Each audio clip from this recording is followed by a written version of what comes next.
بسم اللہ الرحمن الرحیم۔ السلام علیکم ورحمۃ اللہ وبرکاتہ۔ میں اپنے چینل اسلام زندہ باد آمین میں آپ سب کو خوش آمدید کہتی ہوں اور دعا کرتی ہوں اللہ پاک آپ کو صحت و سلامتی والی لمبی زندگی عطا فرمائے۔ اللہ پاک آپ کو کبھی کسی کا محتاج نہ بنائے، آمین۔ تو میرے پیارے بہن بھائیوں، آج کا وظیفہ بہت زبردست ہے۔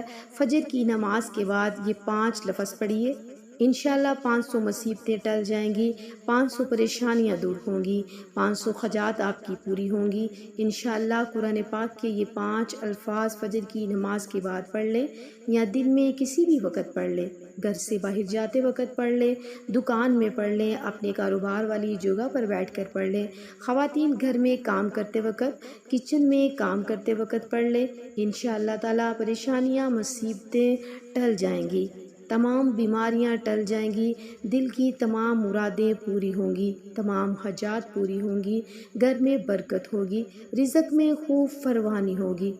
اگر پڑھ نہیں سکتا تو صرف دیکھ لے تو پھر بھی خوب گھر میں برکت ہوگی، انسان کا دن بہترین گزرتا ہے، اللہ کی رحمتوں برکتوں میں گزرتا ہے۔ سوچئے اگر کوئی انسان ان 5 الفاظ کو روزانہ پڑھے گا پھر اس کی زندگی میں کتنی رحمتیں اور برکتیں آئیں گی۔ وہ 5 الفاظ کون سے ہیں؟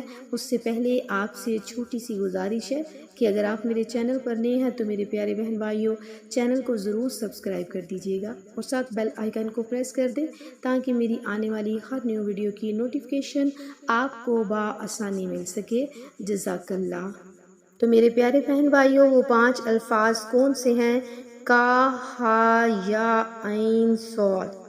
ان الفاظ کو بار بار پڑھیے، چلتے پھرتے پڑھیے، اپنے ہاتھوں کی انگلیوں پر پڑھیے، دل میں پڑھیے، اپنے دن کا آغاز ان کلمات کو پڑھ کر کریں اور اللہ پاک سے یہ دعا کریں کہ اے اللہ ان 5 الفاظ کے صدقے میرے 500 غم دور کر دے، میری 500 پریشانیاں دور کر دے، میری 500 حاجات پوری کر دے، میرے 500 مسئلے مسائل حل کر دے، ان الفاظ کے صدقے میری 500 پریشانیاں دور کر دے، میرے 500 غم دور کر دے، یا اللہ میری 500 حاجات کو تو پورا کر دے۔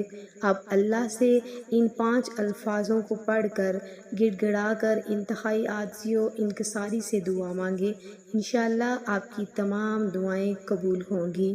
انشاءاللہ تعالیٰ ان الفاظ کی برکت سے اللہ پاک آپ کی زندگی میں آسانیاں فرمائیں گے۔ تو میرے پیارے بہن بھائیوں آپ سے گزارش ہے کہ آپ ان عمل کو اپنی زندگی کا حصہ بنا لیں اور آپ اس عمل کو خود بھی کریں اور اسے صدقہ جاریہ کی نیت سے اپنے تمام رشتہ داروں، بہن بھائیوں اور فیملی فرینڈ کے ساتھ بھی ضرور شیئر کریں، انشاءاللہ تعالیٰ اللہ پاک آپ کو اس کی جزائے خیر دے۔ تو میرے پیارے بہن بھائیوں پھر ملیں گے کسی اور اچھے عمل یا وظیفے کے ساتھ، تب تک کے لیے اللہ حافظ۔